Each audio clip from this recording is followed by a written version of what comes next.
Thank you all for joining. Like said, my name is Case. I run the onboarding team here for the Northern European region for Contentsquare. And I happen to have joined through the acquisition of the product analytics tool called Heap. And as such, have the pleasure of hosting the panel today. I have an amazing panel here sitting next to me. Let's start on the left. We'll start with Sarah. You're a senior data analyst at DataCamp. Some of you may know DataCamp. For those of you who don't, it's an online learning platform where you teach others basically about data, right? And so you run product analytics on a company that runs around data. So that's obviously very interesting by itself, but another interesting fact is that you recently retired from playing basketball, I heard. Then next up, Dirk, you're a product lead at Busworld, an online platform selling trucks and truck parts. We've actually been working very closely together recently, implementing product analytics. And the fun fact is that, as I understand, you're not in one, but two bands playing the drums. So on stage more often, not playing drums today, though. Then we'll have Tushar. So Tushar, you lead professional services at Contentsquare. You also joined through Heap. We've been working together for quite a while. And the fun fact about you is that you effectively bought a house while traveling here a few days ago. And as I understand it, you were able to look at it once, but then the actual kind of deal happened while you were on your way to the airport. So congrats on the house. And then other fun fact about Tushar is that he's actually my boss. And so I'm going to be asking him some very difficult questions today. And lastly, we have Melissa. You guys all know Melissa from before, head of product for Bol. And I won't share all of the fun facts, but I'm particularly interested in that farm that you were thinking about buying in Almelo. Before we ask you questions, we'd actually like to take it to the audience. And so if you could go ahead and open up your phones again, because we do have a question for you. In this case, it's what's your maturity level regarding product analytics? And the answers that we have there is A, just getting started, B, intermediate, and C, advanced. So if we can get to the results, we should be able to start seeing them come in live. Be very interested in seeing what's about to come from this.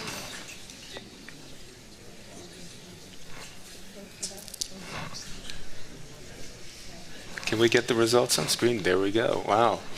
Okay, great. Still seeing some results coming in, already over 100 responses. Intermediate, taking a bit of a lead, but then interestingly, between advanced and just getting started, it's pretty well split. So this is a bit of a trick question because I wanted to start off with you, Tushar. A question for you, basically explaining, for those of you who are fairly unfamiliar with product analytics, how would you describe it, right? And maybe in particular differences with experience analytics, which I think most of you are familiar with if you're using Contentsquare. Right, so end of the day, North Star for both product analytics or digital analytics is solving customer user experience, right? That's what we're all trying to do. But the core difference is in the scope or in the depth of the analysis, right? Now, with digital experience analytics, we focus more on in-session experience or a user experience over a short duration, right? So, for example, understanding where customers or users are falling in the conversion in that session, right? Or understanding the impact of particular content, right? How the users are engaging with that. Now, with product analytics, it goes a little bit more deeper, where often the analysis is more cross-session, across multiple sessions, and very often also across multiple devices, right? So the idea is we're trying to understand how the user engagement impacts your overall business outcome, right? For example, understanding how a particular feature results in retention, or what is the customer lifetime value if customers take X path versus Y path for a particular feature, right? So the whole cross-device and cross-session, the more depth of it, that's how I would explain the difference. Great. Thanks for sharing that. I have another question, but this one's for the entire panel, so feel free to jump in. What's one common misconception you see about product analytics, and maybe in particular, how do you explain the need, in particular for product analytics, to your business, right, to the rest of your business? Any takers? Is it working? Doesn't appear to be working. No, then oh, yes. Yeah, that one is. Yeah, so I think within my organization, I'm immediately thinking about ad hoc analysis. So I think a lot of product managers are asking us like, I need to know these numbers yesterday, and then you just run, and product analysts, even when they're quite junior, they just run. And I think it's really crucial that you do it the other way around to see like, hey, what does the data tell you? And then see like, okay, what kind of customer problems are there? What kind of metrics do we see? And where do we need to optimize? So I think that's the biggest one, especially in like the fast moving parts of my organization. For instance, the advertisement part, I think that's a big one. Great. And what about you guys? Anyone else? Yeah, I think I'd like to add to that. It's kind of similar in my mind. I feel like product analytics is often seen as more reactive. It's about reporting, it's about KPIs, dashboards, but the way I try to frame it is more proactive, like it can enable certain decisions, tell you like this is where we should go rather than this is what happened. So that's like a slight nuance for me. Okay. Thank you. I think maybe one quick addition to that, right? So often it is considered reactive, and as a result, more often than not, I see, even at the leadership level, people are questioning the ROI of a tool like product analytics, and it's often looked as nice to have, where the way I always explain this is, and I think I'll go back to Michael's session, right? Show of hands, when was the last time anyone went to a new place without Google Maps or any maps, right? No one, right? So the way I explain is, without product analytics, you're flying blind, right? Again, Michael, I think, did a great job in the last session, right? So I think that's another misconception. Thanks. Maybe, Sarah, sticking with you, I've actually worked with DataCamp in the past to implement product analytics, and you do track, as Tushar alluded to before, across both web and your mobile apps. How important is that to you, that cross-platform analysis and having all that behavioral data in one place? No, it's really important. I think we saw during the intro session as well, the importance of mobile. I mean, then we've noticed that on our end as well. Like the past few years, our mobile app is becoming more and more important. We see more users discovering DataCamp or learning about DataCamp on a mobile device through social media ads and stuff like that. So it's really important for us to be able to track that entire journey. So we've done analysis on like users landing on their mobile web device, then trying to guide them through the app or through the desktop platform and making sure that they have a good experience. So that's on the acquisition side. On the retention side, we've realized as well that our mobile app is used as a companion device. So while users learn a lot on desktop, the actual learning in courses, they use the mobile app like when they're on the go, when they're traveling, and that's when they do practice, which is one of our other modules. So we try and make sure that we optimize that particular module specifically on the mobile app. Yeah. So it's in things like that we really need to be able to track it cross platforms. Great. Thanks for sharing. Okay, switching gears a little bit, actually going into another Slido. Wanted to ask everyone in the audience, what's your biggest challenge with product analytics today? And the options there would be, as we've heard a little bit before today, too much data, right? Hard to find what matters. That's A. B would be lack of alignment between teams, and C would be poor tooling or outdated tech stack. And I hear a lot of chatter, so I feel like people have their opinion on this already. Okay, interesting.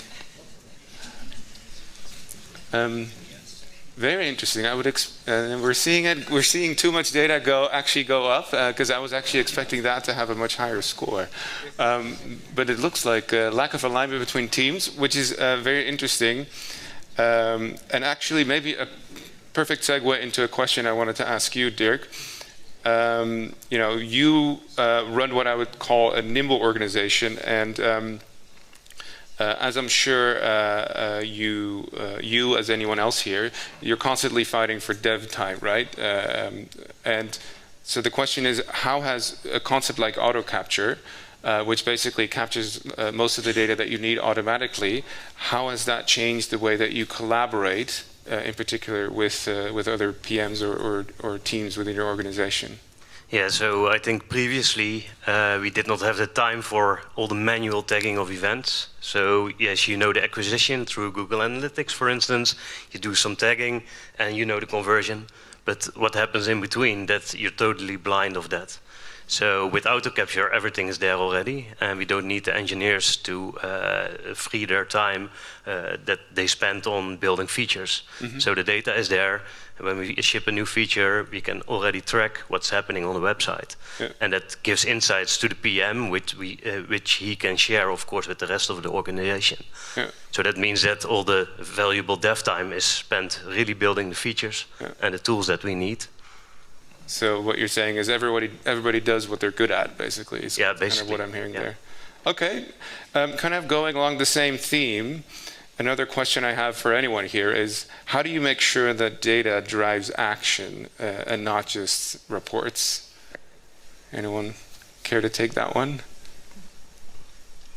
Well, I think also, if you have the data, you should also share that data. So not just keep it for the PMs or for the engineer where data is, or the marketing department, but you can also engage like the category managers or purchase department to see what is your customer actually searching for on your website.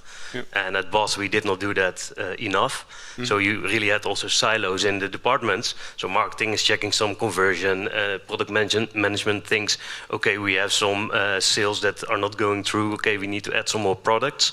But basically, if you have all the data in place, then at least you can see what is the customer searching for and how can you make sure that all the departments work together to create value for that customer and make sure that eventually you have that sale so that you need. Kind of the lack of alignment that we saw a lot of people in.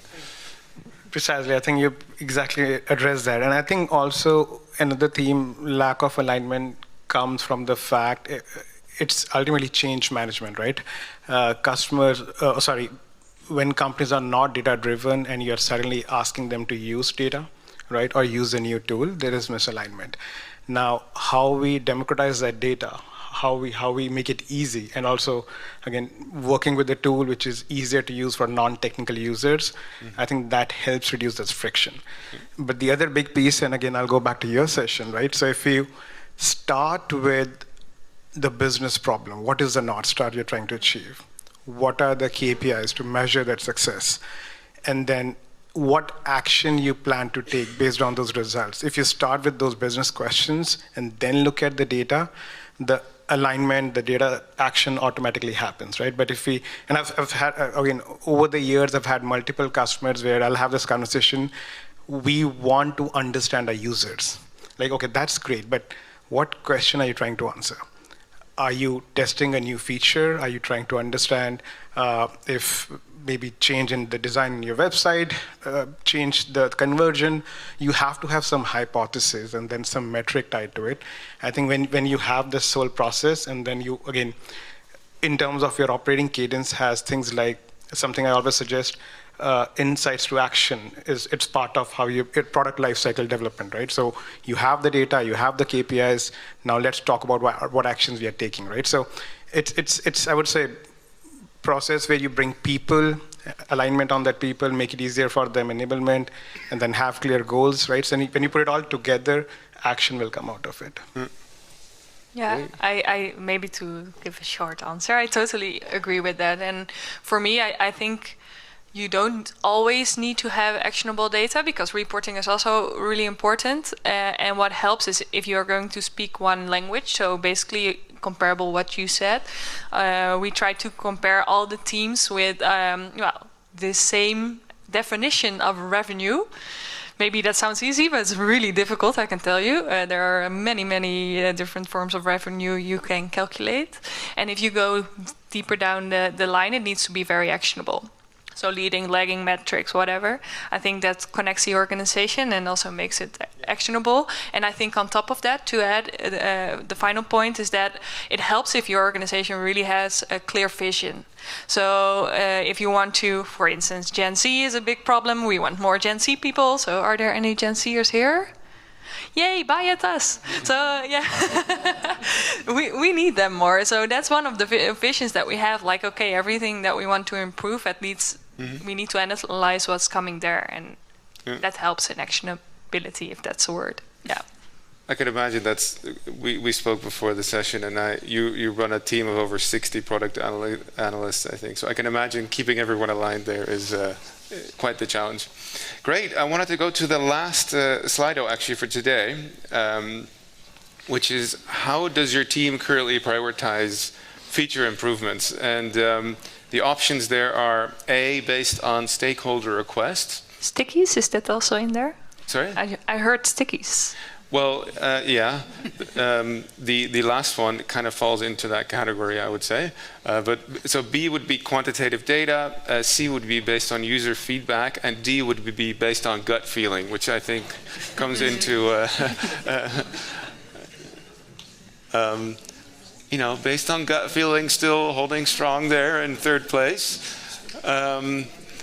But very, interestingly, but perhaps also expected based on stakeholder requests, firmly at the top there, which is very interesting, but also very different from what we've just heard, right? Is that you want to give the data to the people to be able to do the analysis themselves. Great. Kind of continuing on that thread a little bit, Tushar, maybe for you, we've heard a lot about AI earlier today. Specifically for product analytics, how do you see some key opportunities in the near future to leverage AI related to product analytics? Yeah. Right. I think we saw some of that in the morning with Sense. I think for the last decade we were all trying to get insights, and then for the last few years we were trying to obviously take action out of those insights. Now with AI, I think that road to action accelerates, right? Where I would fully expect AI to guide you, right? Based on what insights you're getting, what else you should be looking at, and then based on that, what action you should be taking. So I think that's one big change I expect. And the other big piece is, going back to the previous response I gave, right? One of the hurdles you see with product analytics or adoption is you need certain technical skills to be able to use these tools, and that becomes intimidating, right? But when you want your products and your product managers and designers to use it, with AI, that friction reduces drastically, right? Because now it's all conversational, right? Again, what we saw in the morning, right? So that's where I'm really optimistic. Great. Okay, thanks for sharing. Maybe Sarah, for you a question. How do you balance structured data analysis with rapid product experimentation? As I understand, at DataCamp, you do quite a bit of experimentation, but how do you balance that with kind of going about things in a pretty structured manner? Keeping some consistency there. Yeah, no, I think they go hand in hand, the data analysis and the experimentation. For us, I think the analysis bit is basically about understanding what's happening, what's the behavior of the customer, what are opportunities, and from that we try to form hypotheses. So typically out of like an analysis we have a few key action points like hypotheses that we then want to A/B test, and then that's kind of where the hand-in-hand part goes. The next step is we'll do those tests, and it's kind of a loop and it informs each other. But yeah, recently we did like an analysis where we were figuring out where exactly users were buying on our platform. There's multiple places where you can do that. There's paywalls within the product as well after doing a bit of learning, and some of what came out of that were some concrete examples or recommendations for A/B tests, for example, where to put paywalls and stuff like that. So it's a tandem, basically. Great. I'll go to the last question for everyone here, and after that, hopefully, we'll have a couple of minutes for some questions in the audience. This is a big one. If there would be one piece of advice that you would give to someone building, I hear a few people laughing here already. One piece of advice for people building a data-informed product team from scratch, what would it be? just start gathering data. That's the first thing, and especially with Autocapture, you can just start, install the snippet, and later on see what you're going to do with the data. Yeah. Okay. Anyone else care to weigh in? I'm thinking about it, but it's a big question. So. Yeah, I mean, your product, we just heard that you started years and years and years ago. So oh, yeah, so much experience, huh? No, yeah, I think that... If you could do it all over again, yeah. Getting the data straight, so talking about also the Gen AI thing that you're talking about, I love to use it, but I cannot because my data is not good enough connected. And also, I think when you have the Gen AI, the explanation earlier today was like you have your junior analyst, and I think that's very true because also if you just use Gen AI now with ChatGPT, for instance, you need to ask really concrete questions, right? Otherwise you cannot get the right answer. So yeah, I think if you don't have your basics right of your data, you cannot get your junior analyst, but also that nuance is very important. So getting that nuance in and getting my data in, that would be my next best thing to do. The data foundation. Okay.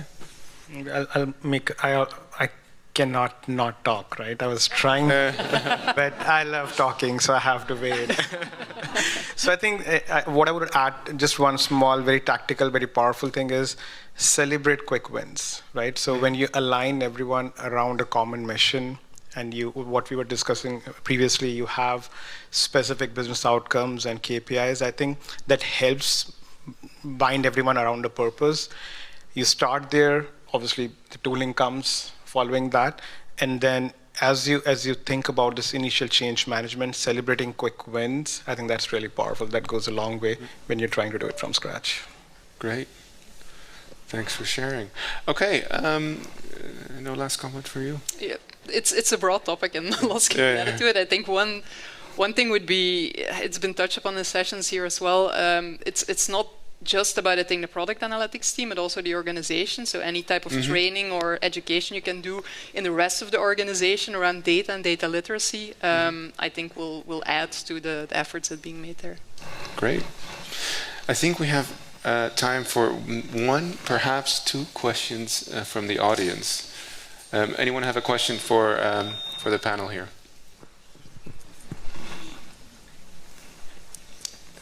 I see one person up here. Yep. Hello, I have one question, especially to Melissa. When you're talking about data and you want to convince the other business stakeholders, because I mean we're talking about numbers, but they're talking about numbers with money. How do you convince them usually, and what's the challenge? Can you maybe give an example to make it a bit more concrete? So let's say based on your data, you want to improve something, but they don't see there's a direct revenue stream from that output. Yeah, then I think that's really important as well. So I think what you want to achieve needs to be or profitable, or you need to enhance your customer experience. So I think on one or the other hand, you need to make some sort of business case to improve something that you need in your organization. So maybe Gen Zers are not buying that much now, so getting the revenue up with innovations is maybe not that significant. But maybe we choose it anyway because our customer lifetime value hopefully increases later on. So I think your numbers need to be straight. Sometimes not always euros, but you need to convince people with numbers and not only with voting, I think. Also the ideas. I think the ideas can come up with that kind of stuff, but you need to have your data there. Okay. Does that answer your question? Yeah, right. Thank you so much. Great. We're pretty much at the end. Maybe one final question? Maybe a really difficult one for your manager. Yeah, exactly. Yeah. I think we have 20 seconds left, so I think we're right on time. I want to thank the panel. Please give them a warm applause.